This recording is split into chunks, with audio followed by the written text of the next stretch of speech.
কন্যার চিরল বিরল চুল, তাহার কেশে জবা ফুল।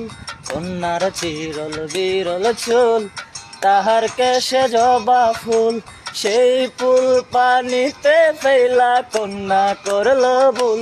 ও কন্যা ভুল করিস না, ও কন্যা ভুল করিস না। আমি ভুল করা কন্যার লগে কথা বলবো না। একটা ছিল সোনার কন্যা, মেঘবরণ কেশ। বাটি অঞ্চলে ছিল সেই কন্যার দেশ। দুই চোখে তারা হারে কি মায়া, নদীর জলে পড়ল কন্যার ছায়া।